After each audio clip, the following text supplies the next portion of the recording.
자, 하나님의 말씀은 요한복음 11장 25절로 26절, 또 고린도전서 15장 20절 두 곳을 살펴보겠습니다.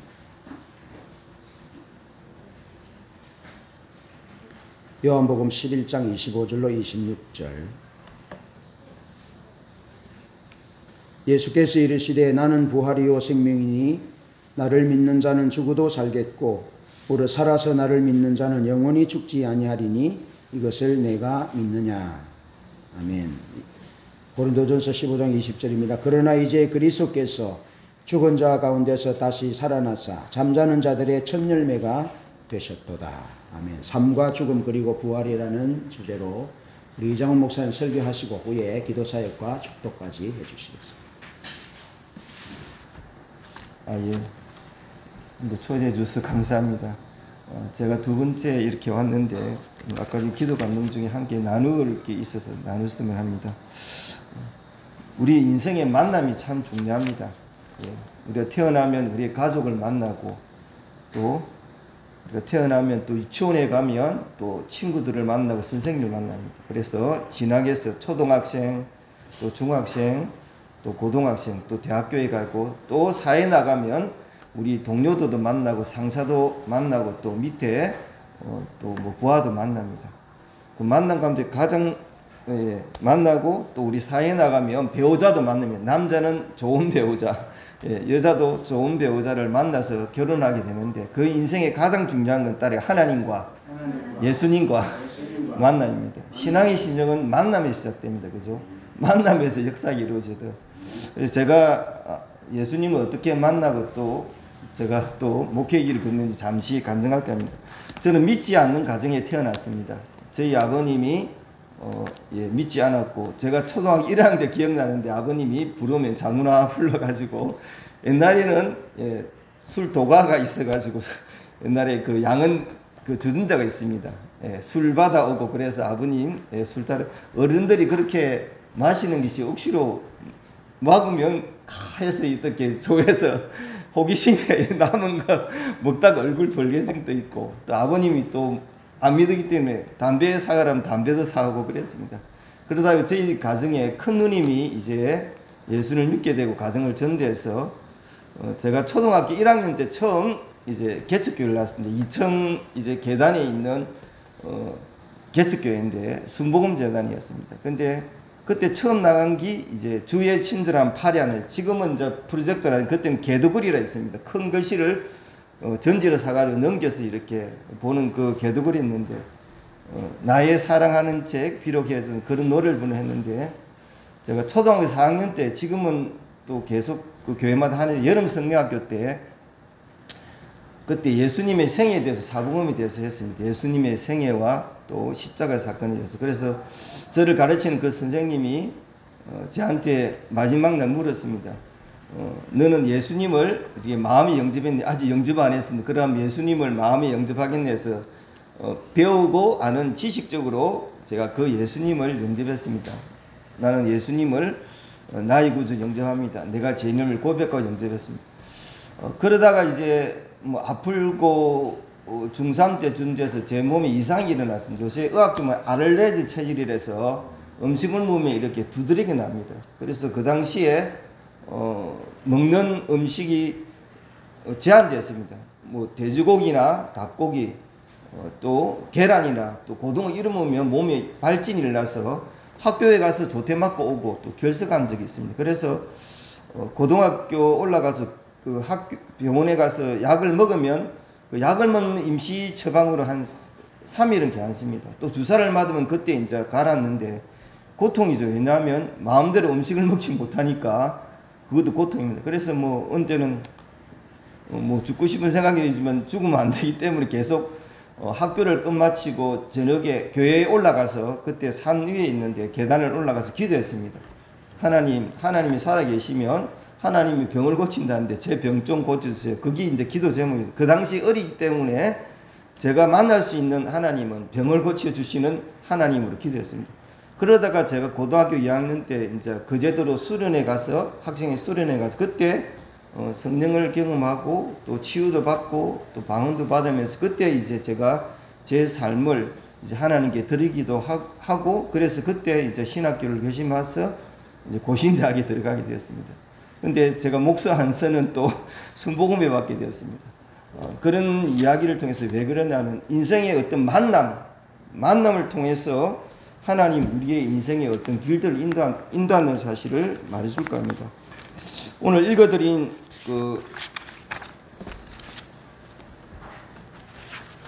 요한복음 11장과 또 고린도 15장의 말씀은 삶과 죽음 그리고 부활입니다. 앞에 전제한다면 예수 그리스도의 삶과 죽음과 부활이듯이 우리의 삶과 죽음과 부활도 연결됩니다. 우리 성도 또 신자의 삶과 죽음과 부활과 연결됩니다. 예언에도 이중적 성격이 있답니다. 예수님이 예언할 때 그 당시에 그 현실에 있는 그 예루살렘을 향해서 우십니다. 예루살렘을 향하 예수님 눈물 흘리듯이 그 예루살렘이 또한 다른 의미로 미래의 이중적 성격이 있습니다. 그래서 항상 선지자들은 그 당시에 준 메시지지만 또한 미래에 있어질 이 이중적 성격이 있습니다. 오늘도 말씀도 우리가 지금 현재 우리에게 주어진 말씀이지만 또한 우리가 미래에 되어질 일들을 말씀을 통하여 우리에게 또한 이야기하고 있습니다. 책 중에 아름다운 죽음을 위한 안내서라는 책이 있습니다. 이 책은 그 이하여대 간호부장이었던 최하석 교수님이 호스피스 환자들을 죽음을 보고 그들의 희망을 메시지를 전하기 위해서 적은 책입니다. 실제로 그가 현장에 있었던 그 체험들과 이야기를 적습니다. 호스피스란 말은 말기 환자는 그 가족을 위하여 전인적으로 있는 프로그램인데 생의 마지막 순간들을 사는 사람들을 위해서 얼마 남지 않는 시간을 원하는 장소에서 원하는 사람들과 함께 사는 방식으로 그렇게 돕는 역할을 한 게 호스피스입니다. 근데 그분이 이제 인종 직전에 사람의 최대의 관심사는 무엇일까요? 라면서 이렇게 질문하게 됩니다. 예를 들어서 죽음을 앞둔 사람이 돈에 관심이 있을까요? 자녀 3개월밖에 못 삽니다. 명예에 관심이 있을까요? 대통령이나 시장님 하면 뭐 하겠습니까? 권력에 관심이 있을까요? 아닙니다. 죽음을 앞두고 있는 사람에게 돈이 무슨 소용이 있으며 명예와 권력이 무슨 소용이 있겠습니까? 한국의 최대의 삼성그룹 창립된 고 이병철 회장, 제가 이걸 나눠준 이유는 그분도 한국에 제일 많은 돈병철이라는 사람도 죽음을 앞두고 암에 걸렸습니다. 제가 무슨 암인지 정확하게 제가 조사는 못했는데 1987년 9월에 암에 걸려서 그 질문에 대해서 신부에게 보낸 질문지입니다. 그러다가 갑자기 11월 달에 이제 죽게 됩니다. 그 질문에 대한 답도 듣지 못하고. 그래서 인생에 의한 질문들을 왜 하게 되냐면 우리는 하나님께 형상과 모양의 존재이기 때문에 인생에 대한 의문을 가지고 있습니다. 질문을 가지고 있습니다. 여기 1 보면 신의 존재를 어떻게 증명할 수 있나? 신은 왜 자신의 존재를 똑똑히 드러내 보이지 않는가? 하나님 영이시죠. 왜? 그 다음에 성경은 어떻게 만들어졌는가? 인간의 영혼은 무엇인가? 또 사람이 죽으니 영혼이 죽지 않고 천국에는 지고 간다는 것을 어떻게 믿을 수 있나? 마지막에 지구의 종말은 언제 오는가? 왜 이 질문을 연합에 드리냐면 이 이병철 회장뿐만 아니라 여러분이 만나는 모든 사람이 이런 의문과 질문을 가지고 있습니다. 말은 못하지만. 그래서 성경에 너희 마음에 그리스도를 주로 삼아 거룩하게 하고 너희 속에 있는 소망에 관한 이유를 묻는 사람들에게 대답할 것을 항상 예비하랍니다. 누가 나한테 질문하면 내가 그것에 대한 대답할 수 있는 능력과 실력이 있어서 그 사람을 전도하고 그 사람을 주님께 인도할 수 있는 우리의 준비가 되어야 된다는 것입니다. 그래서 온유와 둔해한 마음으로 선한 양심을 가지라고 베드로는 말하고 있습니다. 그래서 역사적 예수라는 리 스트로베리가 원래는 그 사람이 무신론자입니다. 시카고의 트리뷰 회사 그 기자인데 어느 날 그 사람이 어떤 일이 있었냐면 식당에 갔습니다. 식당에 갔는데 자기 부인과 애가 이야기하는데 그 애가 큰 일에 음식을 먹을 때 자두 같은 건데 목에 걸립니다. 목에 걸리니까 당황합니다. 왜냐하면 기도가 막히면 죽습니다. 어르신들 우리 요양병원에서 떡을 가져오지 못하게 하고 또 뭐 단단한 걸 가지고 먹다가 사리가 걸려서 목에 걸려서 기도 호흡을 못해 죽습니다. 애가 갑자기 으걱거리니까 당황하니까 그 옆에 있는 흑인 간호사가 와서 그 애를 거꾸로 해서 탁 치니까 목이 걸리게 탁 이렇게 놓아서 살게 됩니다. 그래서 부인이 거기에 감사해서 그 간호사를 만나서 한번 이제 식사를 대접하면서 그 간호사가 이제 흑인 간호사가 전도하게 되고 그 교회에 나오게 됩니다. 자기는 그런 부인이 너무나 싫어서 예수에 대한 부활, 그 예수에 대한 의문들을 이렇게 파헤치다가 역사적인 예수에 대한 글을 적고 나중에 예수를 믿고 나중에 목회를 하게 되는 그런 놀라운 일을 경험하게 됩니다. 왜? 모든 것을 조사했더만 예수님이 살아계시고 또한 부활했다는 사실을 역사적으로 또 의학적으로 그것을 고증해서 그 책을 내겠습니다. 왜냐하면 주님은 오늘도 살아계셔서 역사하는 분임을 그가 경험했던 것입니다.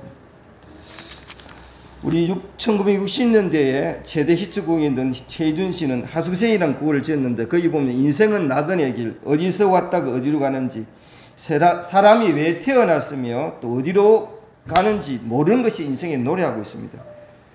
그래서 우리 지혜의 왕이라는 솔로몬은 다윗의 아들인데 그는 인생에 지은 전도서라는 책에 다음과 같은 말을 합니다. 인생은 헛되고 헛되고 헛되니 모든 것이 헛되도다. 5번씩 인생이 헛되다고 이야기합니다. 그러다가 3장 19절에서 21절에 한번 찾아보겠습니다. 전도서 3장 19절에서 21절, 구약 전도서 3장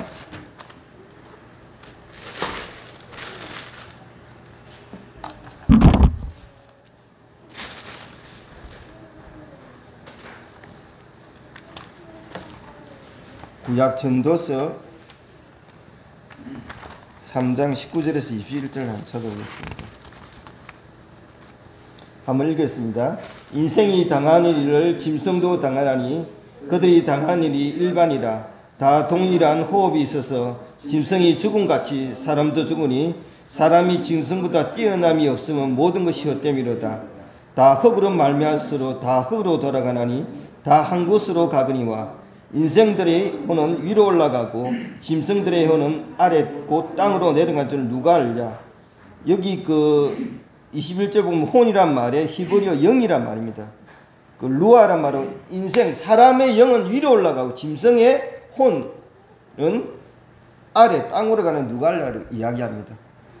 사람이나 짐승의 지금 똑같습니다. 제가 대학교 다닐 때 학교에 등교를 하는데 그 8분 버스인가 영도로 가는데 어느 애가 자기 동생을 보는데 걔가 무단횡단하다가 버스에 치인 사건을 보고 깜짝 놀랐습니다. 며칠 뒤에 또 와보니까 개가 죽습니다. 사람 죽는 거나 개 죽는 거는 일반입니다. 그러나 짐승과 사람의 다루는 사람에게는 영이 있다는 겁니다. 그래서 하나님이 영이신 예배하는 자가 신령과 진정으로 예배하는 것처럼 유아는 그의 흙으로 사람을 지으시고 그거에 생기를 부르니 사람이 생명이 됩니다. 죽음이란 것은 우리의 영혼과 육체가 분리됩니다. 그죠? 그런데 그 영은 하나님께 돌아. 그래서 하늘에서 불렀을 때 소튼이란 말을 하고 짐승들의 혼은 땅으로 내려간댔습니다.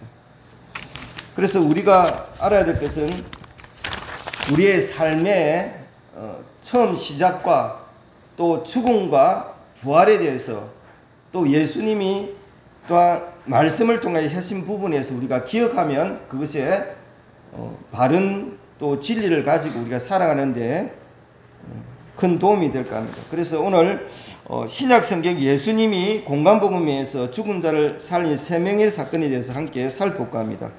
먼저 누가복음 8장 49절에서 한번 찾아보겠습니다. 신약 성경 누가복음 8장 49절 한번 찾아보겠습니다.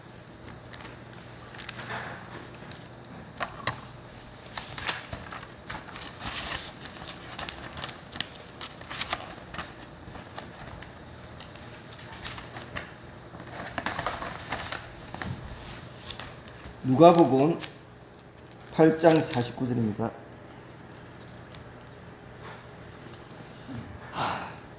다 같이 읽겠습니다. 아직 말씀하실 때에 해당 장의 집에 사람이 와서 말하되 당신의 딸이 죽었나이다. 선생님을 더 괴롭게 하지 마소서 하거늘. 예수께서 들으시기를 두려워 말고 믿기만 하라. 그리하면 딸이 구원을 받으리라. 그리고 52절은 모든 사람이 아이를 울며 애곡하며 예수께서 울지 말라. 죽은 것이 아니라 잔다고 이야기합니다. 그러다가 예수님께서 아이의 손을 잡고 54절 불러 이르시되 아이야 일어나라 하시니 그 영이 돌아와 아이가 곧 일어나거늘 예수께서 먹을 것 주라 하시는. 사람이 죽는 것은 영이 육체와 분리됩니다. 그런데 죽은 지 몇 시간이 되는지 아직 알 수 없지만 그 영이 다시 돌아와서 그 생명이 돌아오고 그가 살아나는 걸 봅니다. 그 부모가 놀라는 줄 예수께서 경고하사 이를 아무에게도 말하지 말라 하시니라. 제가 최근에 제가 머리를 깎는 우리 그 동네에 미용실에 권사님이 있습니다. 어느 그 합동측 권사님인데 전도도 많이 하시고 전도 왕이 되었다고 혼자 막 이야기하는데 그분이 어느 날 저한테 이제 머리 깎으라는 게 목사님 제가 아는 한 목사님이 있는데 사람이 영이 죽으면 잔다고 그러고 또 어느 죽으면 뭐 어디 간다고 그러는데 성경적으로 그게 구체적으로 어떻게 되는 겁니까? 라고 저한테 물었습니다. 또 한 몇 달 전에 우리 병원의 수간호사가 자기 공부를 하는 그 목사님이 영혼이 여기서 잔다는데 그러면 그 영혼이 어디에 있는 겁니까? 라고 묻습니다. 제가 그래서 그에 대한 답을 해줘야 되기 때문에 제가 많은 책들을 보고 해서 세 가지를 제가 이야기했습니다. 노이드 존스 목사님의 그 후이름을 알트 킨들 목사님이 기독교 교리한 책인데 영혼 수면설이라는 그런 그 주장을 하는 데서요. 영혼 수면설, 영혼이 잔다 또는 영혼 삼해설입니다. 여러분이 알다시피 이단인 여호와 증인 그리고 또 안식교는 수면설이나 영혼 삼해설합니다. 그럼 영혼을 어땠냐? 없어졌다가 영혼이 3일 됐다가 부활할 때 다시 이제 돌아와서 몸을 입는다고 이야기합니다. 그 몸도 이제 어떤 몸인지를 이제 나중에 그리 문제가 있지만 성경적이지 않다는 겁니다. 그래서 신자가 죽으면 즉시 천국으로 가는가? 여기 아까 이만 애가 죽었는데 가서 천국으로 가는가? 또 불신자는 죽으면 즉시 지옥으로 가는가? 사람들은 죽은 뒤에 의식을 가지고 있는가? 아니면 무의식 상태로 돌아가는가? 없는 사람은 그럽니다. 사람이 죽으면 구천을 떠돈다 이야기합니다. 또 천주교 같은 사람은 연옥이 있다고 이야기합니다. 제가 최근에 책을 내갔는데 우리 딸이 그 문학 작품을 읽으면서 다한테 신곡이라는 것을 갖고 와서 제가 책을 보는 가운데 저도 처음 알았습니다. 가톨릭은 연옥을 주장합니다. 우리 기독교는 믿지 않는데 가톨릭에서 교리에서 연옥은 천국에 가기 전에 자격이 부족하거나 지옥 갈 정도의 큰 죄를 짓지 않는 자들이 영원히 머무는 것이라고 이렇게 기록하고 있습니다. 영혼들은 연옥에서 보내는 고통 시간을 통해 이성의 죄를 씻고 정한다 합니다. 그래서 연옥에서 불이 물질적 의미인지 정신의 의미에 대한 명확한 정의는 내지 않지만 그곳에 심판의 공간이 아닌 물과 불로 정화의 공간이므로 연옥에 들어간 영혼들은 지옥으로 가지 않는다고 하며 이곳에 체류기간 가톨릭은 신의 뜻이 작용한 신비로운 것이라고 정의합니다. 그래서 우리가 잘 아는 1517년에 마르틴 루터 종교개혁을 할 때 그때 교황이 내세운 게 사람이 죽으면 천국과 지옥에 연옥이 있다가 부모에게 그러한 기부금을 헌금을 하면 동전이 땡그랑 떨어지는 순간에 연옥이 있다가 천국으로 간다고 베드로 성당을 짓기 위한 그러한 모금 활동을 한 것을 보게 됩니다. 왜? 그거는 성경식이 않지 교황의 말이 아까 여기 이병철 했던 그거랍니다. 교황이 인간인데 그들이 어째 무하며 그게 완전한 신일 수 있나 그렇게 질문한 겁니다. 그래서 지금도 가톨릭은 교황의 무엇을 주장합니다. 나중에는 성모 마리아의 성층성까지 만들어요. 성모 마리아가 죽지 않고 하늘로 올라갔다고 성층성까지 만들어요. 그건 성경에 있지 않은데 그런 말들을 사람들에게 막 퍼뜨리고 또한 교리화합니다. 왜냐하면 인간을 신격화시킨다는 겁니다. 그렇지만 성경은 분명히 이야기합니다. 사람이 죽으면 일단 영혼이 분리되어서 그것이 하나님의 주권에 있다가 그것이 천국이든 지옥이든 어느 곳에 떨어진다는 이야기입니다. 두 번째 보면 나인성 갑의 외아들을 죽이면 누가복음 7장 11절에 한번 찾아보겠습니다. 누가복음 같은 누가복음 7장입니다. 11절에 누가복음 7장 11절 말씀부터 7절까지 한번 읽겠습니다. 누가복음 7장 11절에 17절까지 한번 읽겠습니다. 제가 한 절 읽고 여름에 교독하도록 하겠습니다. 그 후에 예수께서 나인이라는 성으로 가실새 제자와 많은 무리가 동행하더니 성문에 가까이 이르실 때에 사람들이 한 죽은 자를 메고 나오니 이는 한 어머니의 독자요 그 어머니는 과부라. 그 성에 많은 사람도 그와 함께 나오거든. 예수께서 가부를 보시고 불쌍히 있사 울지 말라 하시고 가까이 가서 그 관에 손을 대시니 맨 자들이 서는지라. 예수께서 이르시되 청년아 내가 네게 말하노니 일어나라 하시매 죽었던 자가 일어나 앉고 말도 하거늘 예수께서 그를 어머니에 주시니 모든 사람이 두려워하며 하나님께 영광을 돌려 이르되 큰 선지자가 우리 가운데 일어나셨다 하고 또 하나님께서 자기 백성을 돌보셨다 하더라. 예수께 대한 이 소문이 온 유다와 사방에 두루 퍼지니라. 아멘. 여기도 우리가 가부의 외아들이 죽었습니다. 자기 하나뿐인 피부치가 죽었을 때 슬퍼할 때 그 고통을 예수님께서 외면치 아니하시고 그를 살려주심을 통하여 그 성에 기쁨이 오고 또 하나님의 영광을 돌린 것을 보게 됩니다. 죽었을 때 그러면 어디 갔을까요? 하나님이 죽고 안에 있다가 하나님이 또 그 일들을 통해 역사한 기분을 보게 됩니다. 제가 지난주 이야기했던 부처도 가부의 외아들이 죽었을 때 어떻게 조치했어요? 저 아래 마을에 가 이제 죽 한 그릇 살 한 주물 얻어서 죽을 써서 먹이면 산다 하지 못 얻어오니까 생자 필멸라고 인생은 다 죽는 게 숙명이니까 그렇게 받으리라고 떠났다는 이야기 있습니다. 그렇지만 예수님은 그 영혼을 예면치 하시고 고통 가운데 있는 그들을 다시 살렸습니다. 그런데 그 청년이 또 죽었습니다. 우리가 부활이라면 단어로 말하면 다시 복자의 살 안에 다시 산다르지만 이건 부활의 그림자입니다. 그죠? 어린이도 다시 살았지만 죽었습니다. 이제까지 살아있는 게 다시 죽었고 청년도 다시 살았지만 어느 시기에 죽었습니다. 우리가 잘 아는 또 그 예수님의 친구였던 나사로, 예, 우리 한번 찾아보겠습니다. 요한복음 11장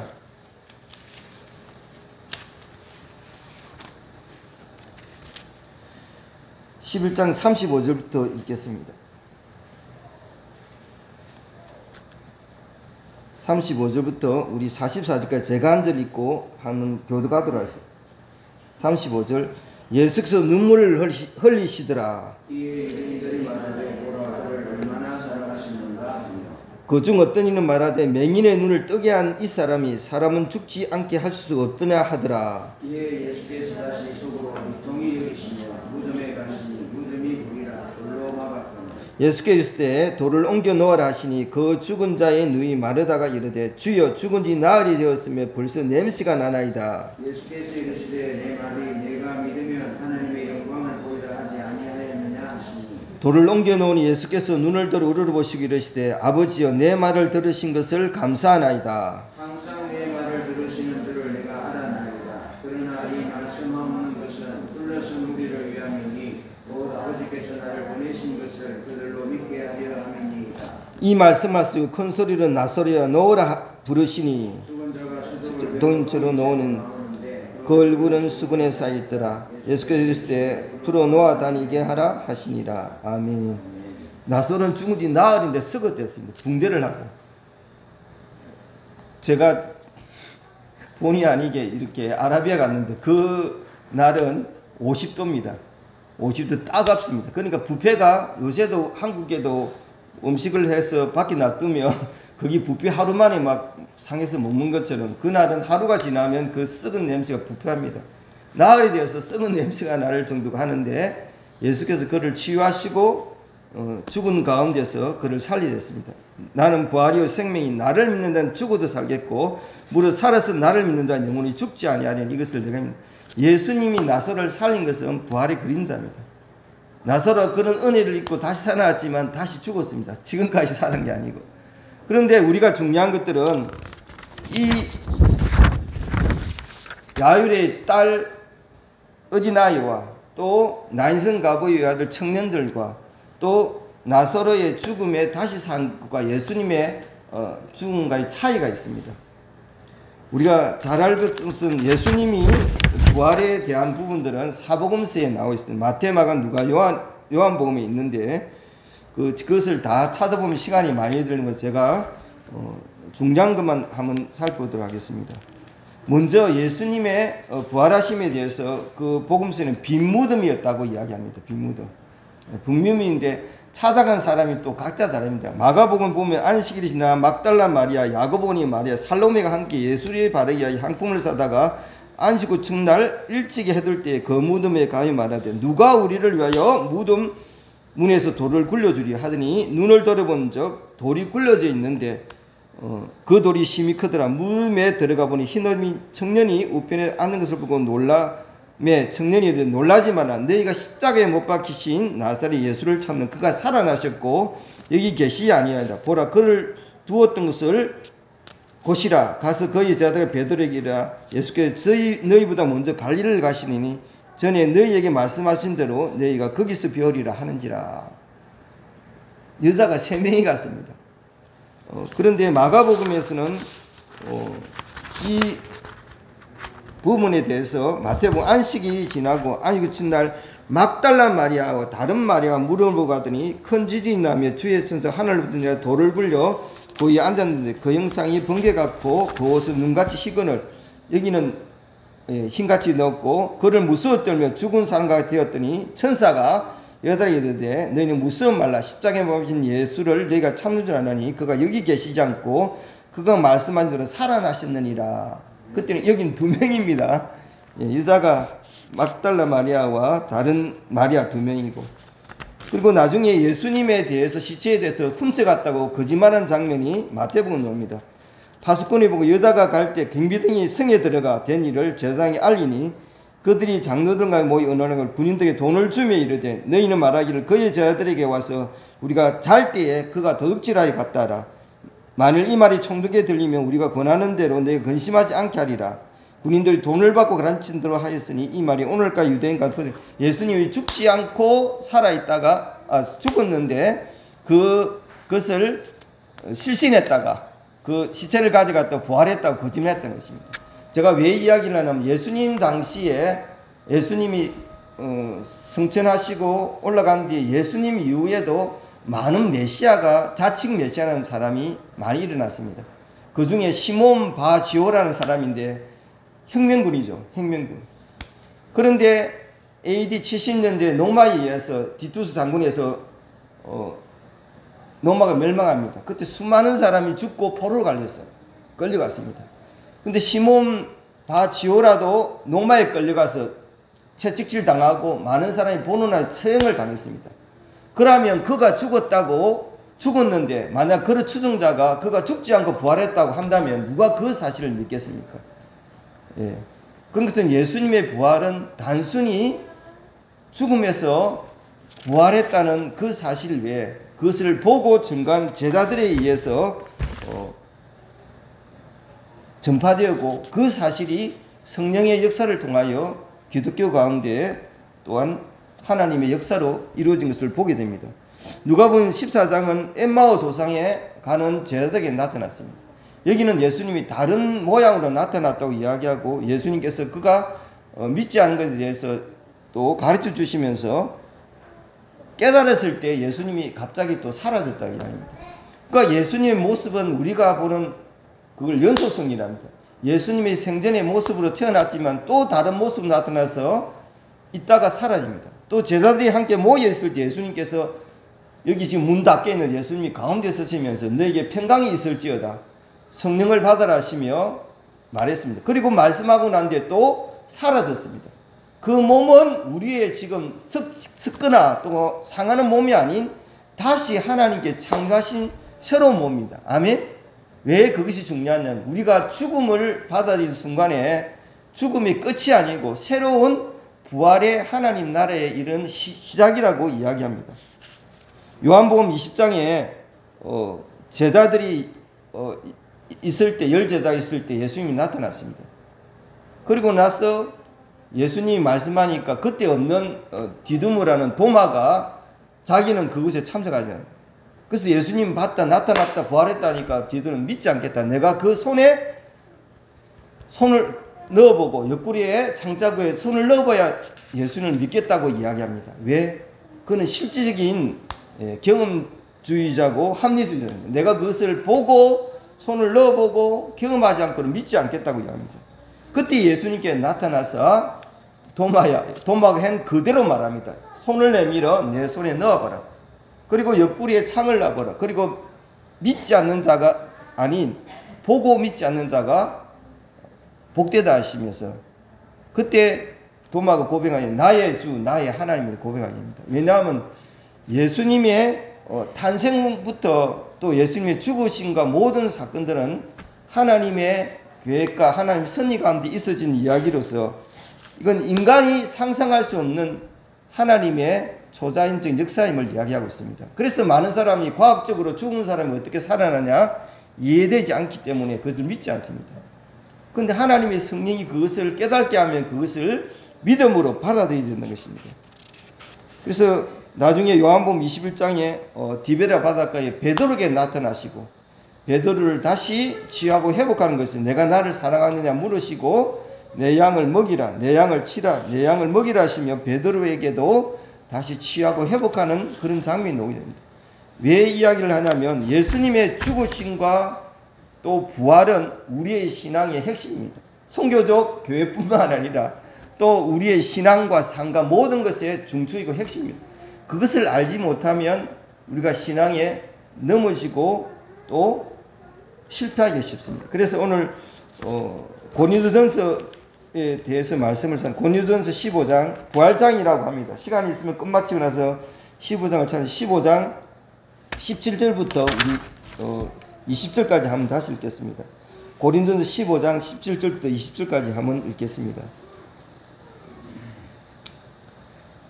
고린도전서 15장 17절부터 20절까지 한번 읽겠습니다.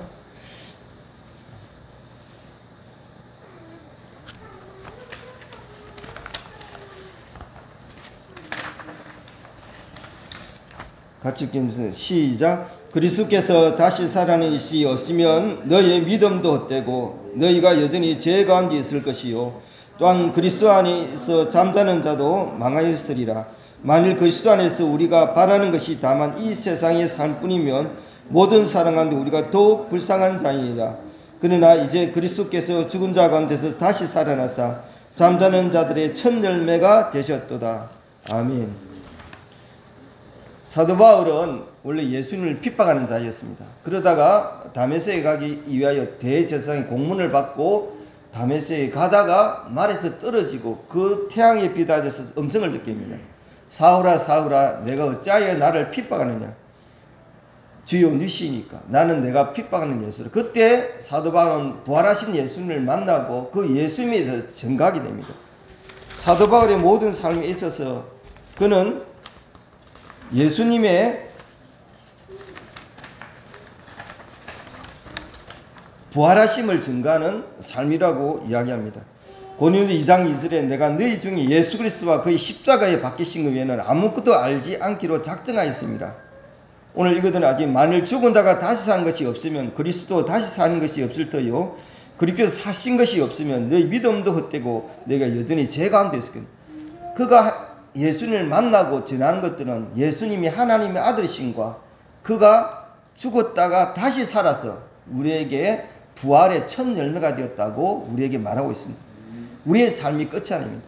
제가 요한병원에 있으면 어르신들이 요새는 80 넘어 오신 분이 대부분입니다. 평균이 80세 있어요. 저희 병원에 100세 넘은 분도 있습니다. 지금도 돌아가시는데 100세 넘은 분도 있고 지금도 막 90 몇 등 분도 예배드리러 오신 분이 94, 95도 있습니다. 요새 80세가 요새는 중년이라고 합니다. 그런 분에게 제가 뭘 말하겠습니까? 여러분 지금 여러분의 삶이 이것에 오신 것은 하나님 나라를 위하여 준비하고 부활의 신앙을 가지기 원합니다. 라고 이야기합니다. 여러분이 죽음이 끝이 아닙니다. 죽음 위에 영원한 세계가 있습니다. 인생에 알아야 될 세 가지 사실이 있습니다. 첫째는 사람은 죽는데 순서가 없습니다. 그죠? 나이 따라가는 게 아니죠. 예. 저희 큰 형님하고 큰 집 형님들 다 젊은데, 예, 다 여섯 형제 있다가 3명 돌아가고, 저희 집은 큰 형님이 돌아가시고, 다 그렇게 먼저 가십니다. 예. 근데 저희 처유 할머니는, 예, 101살에 이렇게 해서, 그때 갔더만은 장례식 할 때, 뭐, 영락군에 5번째로 장수했다고, 101살이 그때 장례식 할 때 그랬습니다. 오는 순서는 있는데 가는 순서는 없습니다. 저거는 영락공원이 이제 낙골당에 이제 15년 되어서 거기 이제 폐지를 할 것인지 없을 건지 해서 장모님한테 어떻게 할까요?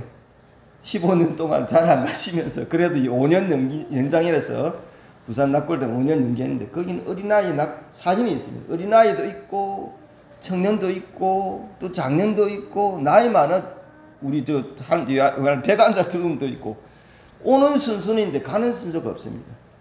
두 번째, 인생은 죽음 이후에 영원한 삶이 준비되었습니다. 영원한 천국과 지옥이 있습니다. 그래서 우리는 언제 하나님 부르실지 모르기 때문에 하루하루 준비해야 됩니다. 그래서 내일일은 남 몰라요. 하루하루 살아요. 불행이나 요용함도 내 뜻대로 못해요. 험한 이 길 가고 가도 주님 그 은혜 가운데 우리가 살아가고 있는 것입니다. 사도행전 2장에 보면 예수님께 모른다고 부인하던 베드로도 예수님의 그런 부활을 경험하고 또 성령을 받고 나서 예수님의 간증한 부분이 사도행전 2장 36절을 함께 읽겠습니다. 사도행전 2장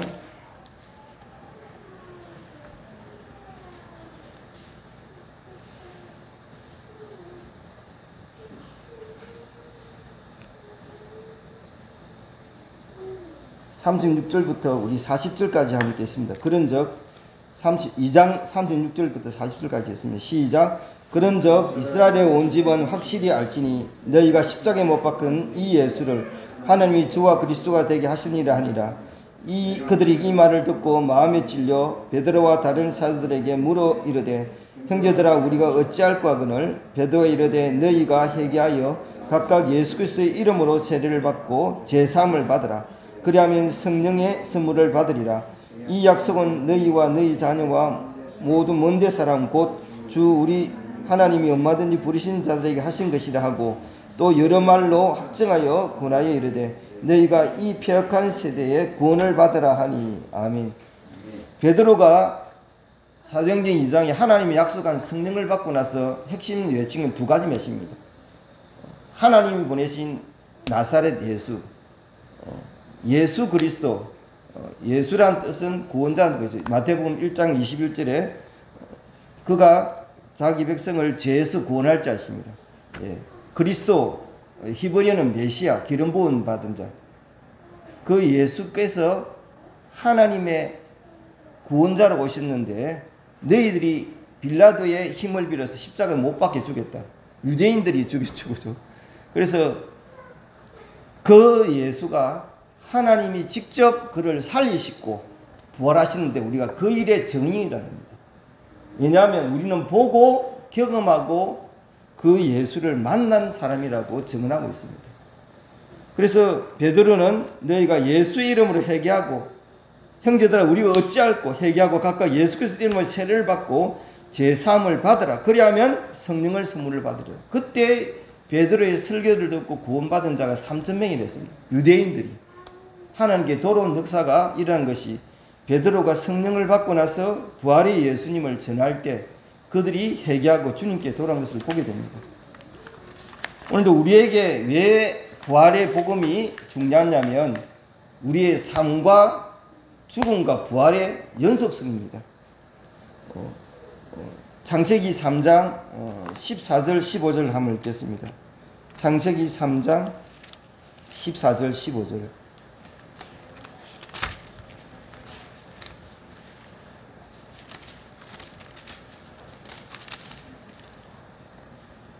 창세기 3장 14절 15절 한번 읽겠습니다.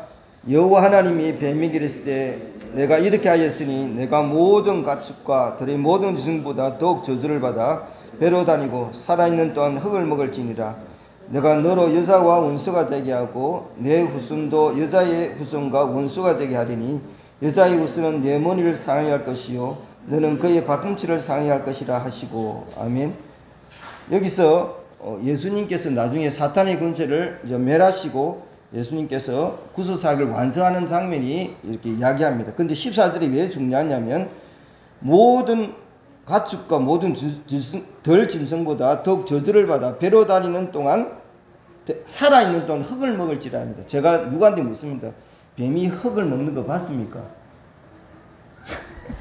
개군이나 다른 걸 잘 먹는데 왜 흙을 먹는다고 합니까? 이게 왜 복음입니까? 이야기합니다. 왜냐하면 예수님의 구속은 우리가 구원받아 천국 가는 것도 중요하지만 이 창조세계에 망가져 있는 모든 피조물을 한 것 다 모두가 구속을 이루는 그 역사로 이루어집니다. 그래서 성경은 창세기부터 시작해서 창세기 창조 타락에서 계시록 21장 새하늘과 새 땅의 그 끝을 맺습니다. 그런데 우리가 이사야서가 1장부터 66장의 신약의 축소판입니다. 1장부터 39장은 하나님의 심판과 하나님의 징계가 나오는데 40장부터 66장에는 하나님의 회복과 부흥의 역사에 대해 이야기합니다. 그런데 65장에 보면 하나님의 새하늘 새 땅에서 관주 성경 보면 이 부분에 대해서 이야기하고 있습니다. 한번 이사야서 65장 17절부터 25절까지 한번 읽겠습니다. 이사야서 65장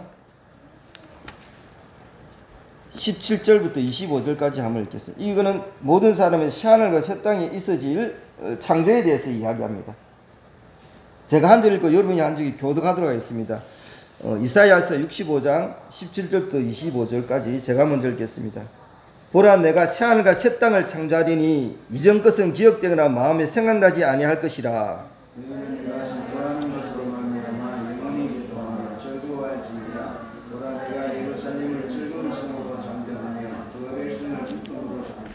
내가 예루살렘을 즐거워하면 나의 백성을 기뻐하리니 우는 소리와 부르짖는 소리가 그 가운데서 다시는 들리지 아니할 것이며 그이는 날수가 많지 못하여 죽는 어린이와 소망이 자진 없다는 노인이 다시는 없을 것이라. 곧 백성의 죽는 자를 젊은이라 했고 백성이 못되어 죽는 자는 저주받은 자이리라. 그들이 가옥을 건축하고 그 안에 살겠고 포도나무를 심고 열매를 먹을 것이며 그들이 건축한 데에 타인이 살지 아니할 것이며 그들이 심은 것을 타인이 먹지 아니하리니 이는 내 백성의 수완이 나무의 수완과 같겠고 내가 택한 자가 그 손으로 일하는 것을 길이 누릴 것이며 그들의 수고가 헛되지 않겠고 그들이 생산한 것이 재난을 당하지 아니하리니 그들은 여호와의 복된 자의 자손이요 그들이 후손도 그들과 같을 것입니다. 그들이 부르기 전에 내가 응답하겠고 그들이 말을 마치기 전에 내가 들을 것입니다. 25절 같이 읽겠습니다. 이리와 어린 양이 함께 먹을 것이요 사자와 소처럼 즙을 먹을 것이요 뱀은 흙으로 양식을 삼을 것이니 나의 승산에는 해함도 없겠고 상음도 없으리라. 여호와께서 말씀하시니라. 아멘. 이 보면 설명에 새 하늘과 새 땅의 창조라 이야기합니다. 왜 그렇습니까? 뱀이 사탄에 이용당해서 그가 망가진 그 생태계 가운데 하나님이 회복해서 지금은 막 개구리를 잡아먹고 다른 짐승을 잡아먹는 악한 생태로 변하는 그를 다시 하나님께서 회복해서 흙을 먹여요. 여기가 중요한 것이 왜 중요하면 하나님이 창조할 때 여호와 하나님이 태초에 하나님 천지를 창조할 때 그 천지 있잖아요. 땅이라는 말 할 때 히브리 알렛이라는 하나의 단어가 있습니다. 하나님 천지를 창조해요. 두 번째로 하나님이 여호와 하나님 흙으로 사람을 지으시고 그거에 생기를 부르느니 사람이 생명이 된 줄 알때 그때 흙이라 할 때는 단어가 다릅니다. 아담아 우리가 보통 뭐 아담이라 말 때 아담아 흙으로 육신을 지었기 때문에 그 흙이는 아담한데 근데 여기 흙은 창세기 3장 14절이나 이사야서 65장 25절에 이 흙은 뭐냐면 아팔입니다. 아팔. 그것도 같은 흙인데 이거는 원소적인 아주 근원적인 단어를 이야기합니다.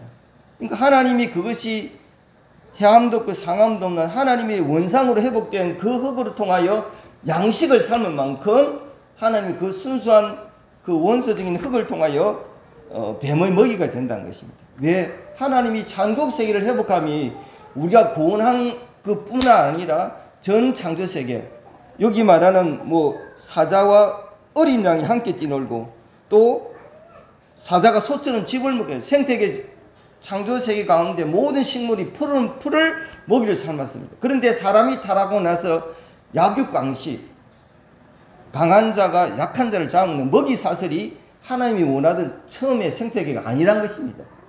그것이 깨어지 사람이 하나님으로부터 범죄하고 깨어짐을 통하여 온 세상이 뒤바뀐 거죠.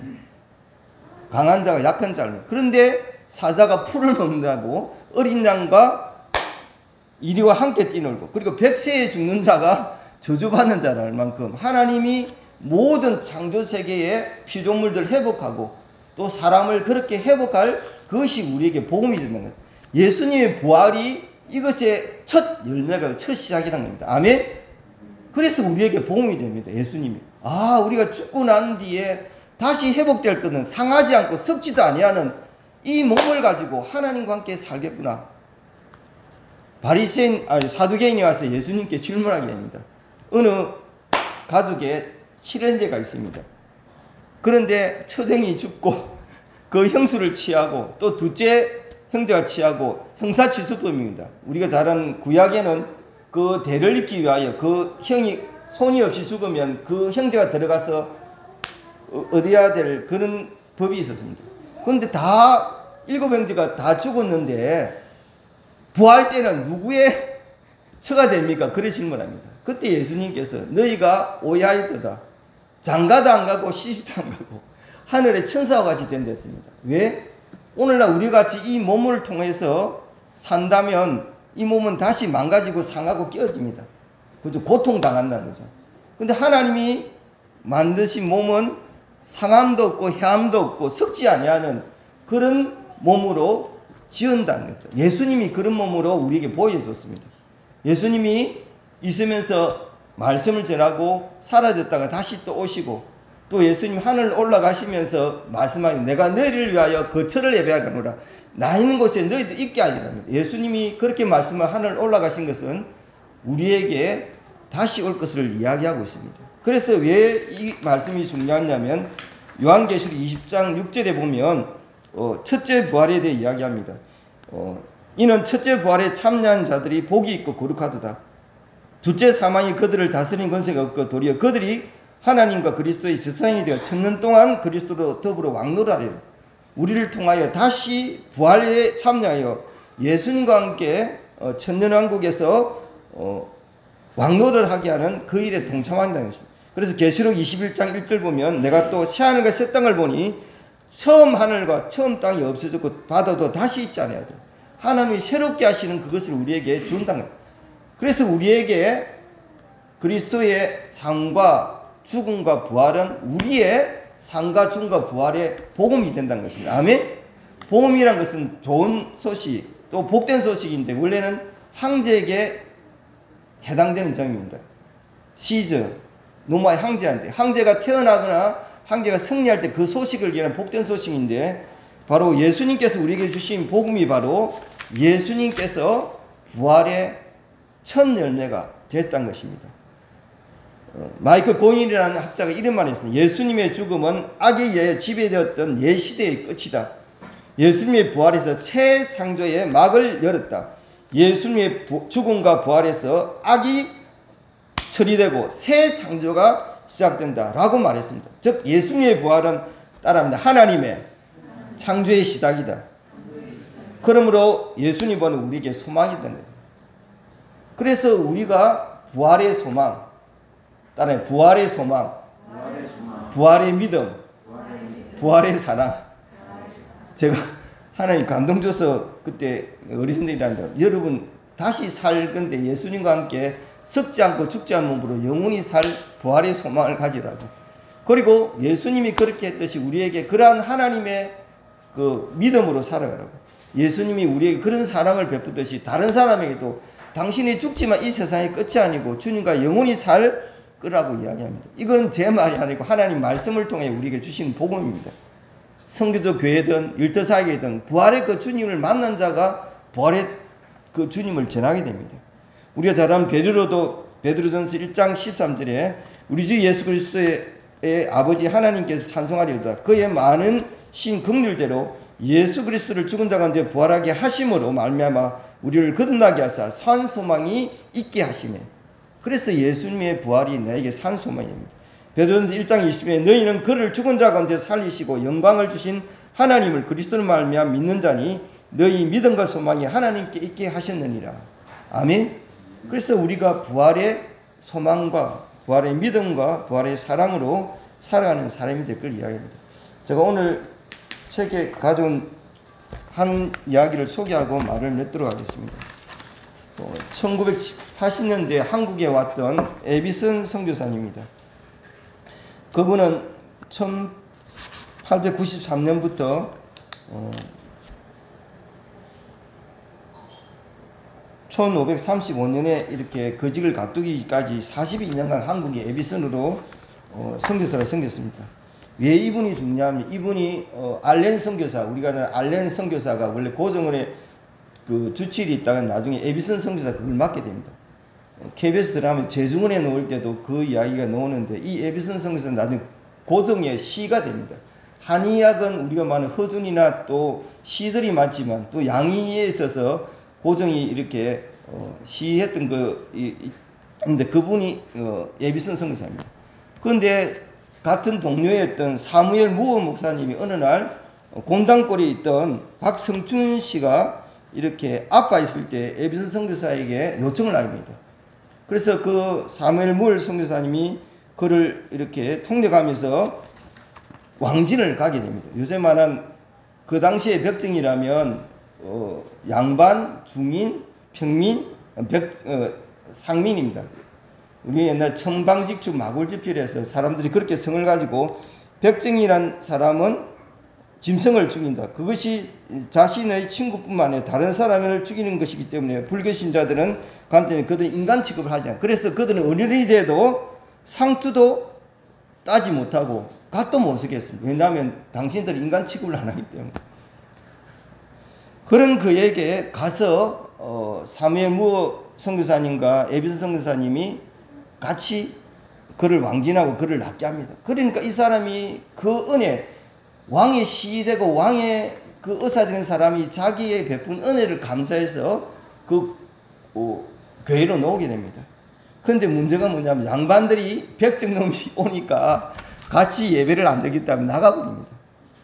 그런데 그럼에도 불구하고 하나님 안에서 가진 자라 안 가진 자라 평등하다. 우리가 예수님의 그 사랑과 복음을 전하는 자서 어떻게 그 사람을 내칠 수 있나 해서 나중에 21년 뒤에 장로가 되게 됩니다. 그의 아들인 박서양이라고 그도 백정이었습니다. 그가 결혼을 하는데 에비슨 선교사가 이제 거기에 참석하니까 이 아들 인간을 만들어 달랍니다. 왜냐하면 그 성이 못 가졌고 갓도 못 쓰는 애에서 에비슨 선교사가 6일준에 그 사람이에서 그 상소를 하게 됩니다. 6일준 대신에 편지를 써서 이제 그 고등황제에 알리는데, 왜냐하면 그 당시에 콜레라로 번창할 때 그 에비슨 선교사 그 일들을 막는 지대한 공을 넣는데 각하 한국의 백성이 살아가면서 겪는 어려움에 대해서 세심 주의를 한 개씩 둘 필요가 있는 것 같습니다. 그들은 사회에 유용한 구성원이며 다른 사람들에 비하여 재능이 떨어지지 않습니다. 하지만 성인들의 상징인 상투를 털고 가서성은 명예로운 관습도 허용되다. 그러니까 일반 평민들도 무시하고 인간 취급도 못하고 그 자녀들이 계속 세습되는 그런 직업이었습니다. 우리는 도량이 넓고 자유를 존중하는 많은 사람들이 정부의 요직에서 근무하고 있는 지금 이러한 현실이 교정되기를 간절히 희망하고 있습니다. 우리는 한국에 있는 모든 서양인의 견해를 대변합니다. 오랫동안 고통에 있는 집단에 그런 정의로운 조치가 이루어진 것을 국민들 모두가 크게 기뻐할 것으로 확신합니다. 그래서 그 유대신이 그것을 그 고등학교에 이제 상소를 올리고 그 방을 이렇게 붙입니다. 각 방에 이제 이 백정들도 갓을 쓰고 또 상투를 올릴 수 있도록 인간 취급을 하겠다는 거예요. 그러고 나서 나중에 그 아들을 어디 나면 한국의 최초의 의사인 박서양, 나중에 이름이 원래는 봉출이었는데 나중에는 박서양 이름 고쳐서 한국 최초의 의사가 됩니다. 근데 의사 돼도 한국에 있으니까 많은 사람들이 그게 백정 출신을 놀리고 그럽니다. 왜냐하면 소 잡던 기술로 사람을 잡으니까 얼마나 예거사에 능하겠습니까? 나중에 만주로 가서 그가 이제 독립군의 그 군의관이 되게 됩니다. 그래서 에비슨 선교사가 이제 마지막 한국에 이제 일을 그려놓고 떠나게 될 때 만주 국경에 있는 그를 만나게 됩니다. 만나러 가게 됩니다. 근데 그때 비가 와서 많이 어려움이 있을 때 그의 부인이 이제 에비슨 선교사와 또 그 부인을 찾아와서 이야기합니다. 선교사님이 온다는 소식을 또 기다리는데 마침 멀리에서 아픈 환자가 왕진을 하다는 요청이었습니다. 그것을 마지 못해서 의사의 임무를 다하기 위해 떠났습니다. 그 에비슨 선교사와 아내를 아버지 어머니라 부를 만큼 급진이 생기면서 신앙으로 하나님의 나를 통해 들은 하나님의 사랑의 말씀에 큰 은혜를 받은 것을 알았기 때문에 하나님의 훌륭한 간섭대로 우리들은 아버지와 어머니로 불렸다. 그동안 그들 부부의 마음에 우리들을 간직하고 있는 것을 방해하는 우리는 얼마나 기쁜지 모른다 하면서 이렇게 글을 적었습니다. 왜? 하나님이 우리나라 가운데 베푸신 은혜가 너무나 큽니다. 하나님의 선교사를 보내시고 또한 이 땅에 하나님 복음을 뿌리시고 우리나라의 모든 제도와 간섭을 개혁하면서 인간이 인간답게 살고 또 하나님 안에서 복음을 믿는 자에게 참 자유했습니다. 그 딸인 여자들은 저도 이걸 읽으면서 처음 알았는데 옛날에 한국인들은 여자 소녀는 내가 없고 교육을 시킬 수가 없다. 그래서 영혼이 없는 그들에게 교육을 시킨다 해도 어디에 쓰겠나 하면서 아예 학교나 가지는 못하겠습니다. 왜냐하면 여자들은 뭐 요리나 재봉틀을 배우고 그래서 엄마를 도와주는 일이 했지. 그런데 그 딸도 성춘의 딸 박양빈이라고 나중에 간호사가 되고 또 유치원 교사로서 어린이를 섬기면서 그렇게 인생 가운데 하나님을 만나고 복음을 들여서 가문이 변하고 또 나라에 많은 영향을 미치는 사람으로 하나님 변화시킨 것들을 이 에비슨 선교사가 글을 이렇게 적은 것들을 모아서 책을 냈습니다. 왜? 오늘 한국에 깨어지고 또 고통받고 또 가난한 그들에게 부활의 복음을 통하여 그들을 다시 살리고 그들을 하나님 백성으로 하나님의 나라가 이 땅에 임하는 것을 실천하는 것이 바로 선교사님이고 또한 그 믿음의 유지를 받아서 또 따라갔더니 그 당시에 성도들입니다. 오늘 우리에게 복음의 빚진 자로서 또 우리가 그 복음을 우리가 만난 그 예수님 또 부활하신 그 예수님의 복음을 전하는 저와 여러분 되시기를 주의 이름으로 축원합니다. 말씀을 생각하면서 찬양 같이 하도록 하겠습니다.